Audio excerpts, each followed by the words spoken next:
आज ये भगवान बेहया की तरह हमारे घरों में घुस रहा है। कैलेंडर आता है, शादी जाओगे सामान खरीदो, कैलेंडर के रूप में आ रहे हैं। इनको सबको घर से बाहर निकालो। यही हमारे समाज के नीच छूत अछूत बनाने के यही हमारे दलाल हैं, जो हमें नीच अछूत बनाया आज तक। कि जब ब्राह्मण और ब्राह्मणवाद के वर्चस्व को बढ़ाने का काम कर रहे हैं, तो उसको खत्म करने के लिए एक साथ हो जाओ। उनको खत्म करो, इनके मंदिर का बहिष्कार करो, ब्राह्मण के पाखंड का अंधविश्वास का बहिष्कार करो, इनसे रोटी बेटी रिश्ता बंद करो, इनसे शादी विवाह तेरे सब बंद कर दो। जहाँ देखो वहाँ पाखंड धर्म पूजा यही सब हो रहा है। और सिर्फ एक ही मुद्दा है, हिंदू और मुसलमान में झगड़ा बनाकर विद्रोह खड़ा करके हिंदू को एक करो, खाली नफरत की बात हो रही है और कुछ नहीं। हमारा दुर्भाग्य है कि हम बाबा साहब के अधूरे काम को, जो उन्होंने पूरी लाइफ काम किया, उसको आप दूर करने के लिए कोई तैयार नहीं है, कोई काम नहीं कर रहा है। सब अपने अपने ढोल बजा रहे हैं। कोई ईडी से डरा है, कोई सीबीआई से डरा है, कोई आपके ये पुलिस से, प्रशासन से, अब तो हम सुप्रीम कोर्ट और हाई कोर्ट को भी बोलूँ उनसे भी डरा है। और सबसे बड़ा डर एक जो है साबरमती जेल में बैठा हुआ बहुत बड़ा भगवान है, उससे भी डरा रहे हैं।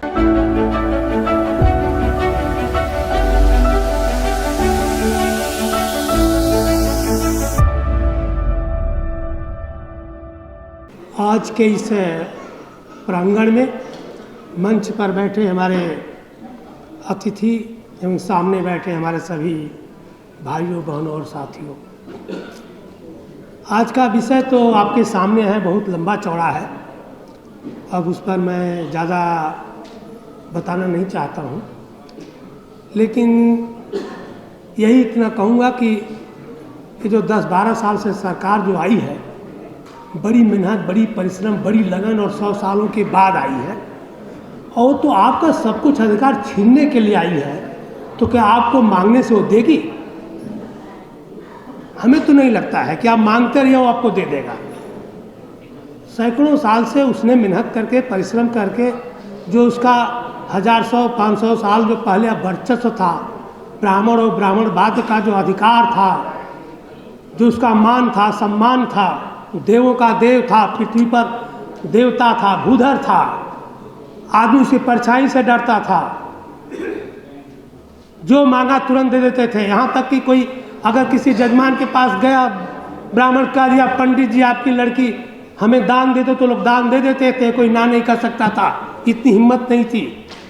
छत्रपति शिवाजी के बारे में आप जानते हैं, दुनिया भर के राज बना लिए, जीत लिए, एक साधारण ब्राह्मण कह दिया तुम शूद्र है, तुम्हें राजाभिषेक नहीं मिल सकता है। प्रथम राष्ट्रपति भारत देश का डॉक्टर राजेंद्र प्रसाद राष्ट्रपति जब बनने गए हैं, तो ब्राह्मणों ने कहा था तुम शूद्र है, राष्ट्रपति नहीं बन सकता है। नेहरू ने मध्यस्थता किया है, 101 काशी के ब्राह्मणों का पैर धोया है, शुद्ध हुए हैं, तब देश के राष्ट्रपति बने हैं। हमारे देश का सबसे बड़ा कलंक है विश्व का, और हम मान सम्मान देते हैं। सोचिए कहाँ हम किससे मांग रहे हैं, और क्या मांगने से आपको देगा? हम देखिए पूरे देश में मैं घूम रहा हूँ, सब लोग डिमांड कर रहे हैं। कल के मीटिंग में था 4-5 घंटा, दिमाग खराब हो गया। सैकड़ों एक से टॉप के टॉप नेता है, सभी ने सिर्फ बीमारी गिनाई है, सब बीमारी, सब तकलीफ, गृह छिड़ जाए, ये हो जाएगा, तब बहुत बुरा हाल है देश का। ऐसा तो विश्व में, ऐसा भारत में कभी नहीं हुआ था। दुनिया भर के रोग गिनाते सभी चले गए, किसी एक ने निदान नहीं बताया कि सॉल्यूशन क्या है। किसी ने सॉल्यूशन नहीं बताया। वहाँ बहुत से लोग गए होंगे, बता दे कोई सॉल्यूशन निकला तो बता दीजिए। लाखों खर्च हुआ है कल का, एक सॉल्यूशन नहीं निकला। मैं खुद वहाँ था। हम लोग खाली भाषण देते हैं, सॉल्यूशन नहीं निकालते हैं। किसी एक ने नहीं कहा कि, यहाँ तक कि एक बहुत बड़े लीडर ने कहा कि देश में इतनी बुरी हालत कभी नहीं हुई है, हमें रोड पर, ये नहीं कहा कि हम रोड पर निकलते हैं, हमारे साथ सब लोग चलो। कोई रोड पर आने को तैयार नहीं है, सब डरे हुए हैं। कोई ईडी से डरा है, कोई सीबीआई से डरा है, कोई आपके ये पुलिस से, प्रशासन से, अब तो हम सुप्रीम कोर्ट और हाई कोर्ट को भी बोलूँ उनसे भी डरा है। और सबसे बड़ा डर एक जो है साबरमती जेल में बैठा हुआ बहुत बड़ा भगवान है, उससे भी डरा रहे हैं। अब तो उससे भी लोग डरे हुए हैं, साबरमती के जेल से भी। कहा गया था तुम्हें साबरमती जेल ध्यान दिला दूँ क्या? अब कहने की जरूरत नहीं, आप लोगों को समझ गए होंगे। ये भी एक हथियार है, साबरमती जेल, जो राजा की तरफ पाला जा रहा है। अभी पप्पू यादव को देखे ऑडियो धमकी आई है, भाई साहब, मैं भी आपको बता दूं, यूपी बिहार के बॉर्डर चंदौली ज़िले का रहने वाला हूं। बम्बई में मैं 82 में मानवर कांसीराम के साथ बामसेट में काम किया। 40-50 साल बहुजन और बामसेट में काम किया, लेकिन उसका रिजल्ट आपके सामने है। मुझे भी बहुत तकलीफ़ है इसका। बाद में मैं तो पूरा शुरू में ही एक अम्बेडकर बात का नशा दिमाग में, और सबसे बड़ी चीज़ हमारे में अंदर नशा है कि दलितों, पिछड़ों, बैकवर्डों, किसी गरीब दुखिया को देखता हूँ तो मुझे तकलीफ़ होती है। ये पता नहीं, मेरे अंदर एक बहुत बड़ी बीमारी है। उसी बीमारी के कारण मैं एक और बता दूं, ये देश में जो बीमारी है हजारों साल से छुआछूत, ऊंच नीच, भेदभाव, इसके लिए संत रविदास ने कितना सत्याग्रह छेड़ा, संत कबीर ने कितना किया, फूले साहब ने, दंपति पेरियार साहब, बाबा साहब अम्बेडकर अंग्रेज़ों से लड़े। आपको बता दूं, अंग्रेज़ों से लड़े हैं। अंग्रेज़ों को उन्होंने लेटर लिखा है विक्टोरिया को कि तुम लोग दोगला रीति अपनाते। उन्होंने सीधा सीधा कहा, आक्षेप लगाया था कि तुम भारत में इंग्लैंड में राज करते हो तो यहाँ मानवतावादी इंसान है, इंसानियत की बात करते हो, यहाँ छुआछूत भेदभाव नहीं है, और वहीं तुम भारत में राज करते हो तो एक वर्ग ऐसा है कि उसको परछाई से परे है, सार्वजनिक तालाब को पानी नहीं पीने दिया जाता है। इसके बाद तब अंग्रेज़ों ने कहा है कि भाई गांधी तो कुछ और बोलता है और अम्बेडकर कुछ और बोलता है, जरा पता लगाओ क्या बात है। वही साइमन कमीशन आया है, बाबा साहब के लेटर पर साइमन को उसका विरोध भी किया गया, और वही साइमन कमीशन आया है। बाबा साहब के संघर्ष के बाद जो कुछ सुविधाएं आज हैं वो आपके सामने है। बाबा साहब अम्बेडकर पूरी जिंदगी जो है छुआछूत, भेदभाव, ऊंच नीच और ब्राह्मणवाद को खत्म करने के लगा दिया। तंग आ गए, थक गए, नहीं सुधार हुआ। कहते गए गांधी से कि लगता है सुधार नहीं हो सकता है। उन्होंने धमकी दिया 1935 में, अगर नहीं सुधरोगे तो मैं धर्म परिवर्तन कर दूंगा। उन्होंने कहा था पैदा तो हो गया, मेरे बस में नहीं था, लेकिन मरूंगा नहीं हिंदू रह करके। फिर भी 21 साल इंतजार किया, क्यों नहीं उसी समय बौद्ध बन गए। बाबा साहब का बौद्ध धर्म बनना पहली प्रायोरिटी नहीं थी। पहली प्रायोरिटी छुआछूत, भेदभाव, ऊंच नीच, मानवता और इंसानियत लाना था। नहीं कर पाए बेचारे। लास्ट में आकर के 1956 में जो है धर्म परिवर्तन कर रहा है, सिर्फ 1.5 साल के अंदर। हमारा भी दुर्भाग्य है कि हम बाबा साहब के अधूरे काम को, जो उन्होंने पूरी लाइफ काम किया, उसको आज दूर करने के लिए कोई तैयार नहीं है, कोई काम नहीं कर रहा है। सब अपने अपने ढोल बजा रहे हैं, कोई राजनीति कर रहा है, कोई परिवर्तन कर रहा है। अरे सबसे बड़ी बुराई जो है छुआछूत, भेदभाव, ऊंच नीच, ब्राह्मणवाद पर अटैक करना है। ये 12 साल से सरकार आई है, आपको पता है क्या कर रही है? 12 सालों में पूछ देख लीजिए क्या किया उसने। देश बर्बाद हो जाए, विदेशों में आपका कितना भी बेइज्जती हो जाए, आप यहाँ GDP चली जाए, कुछ भी चला जाए, कोई परवाह नहीं है। सिर्फ एक ही काम कर रही है, ब्राह्मण और ब्राह्मणवाद के वर्चस्व को बढ़ाने का काम कर रही है। मैं गलत बोल रहा हूँ तो बोलिए, सिर्फ ब्राह्मण और ब्राह्मणवाद के वर्चस्व का कोई काम नहीं है। जहाँ देखो वहाँ पाखंड, धर्म, पूजा, यही सब हो रहा है। और सिर्फ एक ही मुद्दा है, हिंदू और मुसलमान में झगड़ा बढ़ा कर, विद्रोह खड़ा करके हिंदू को एक करो। खाली नफरत की बात हो रही है और कुछ नहीं, सिर्फ नफरत देश में फैलाई जा रही है। कैसा, एक बता रहा हूँ कैसा हम लोग हैं। हम तो कभी कभी इंसान ही नहीं मानता हूँ।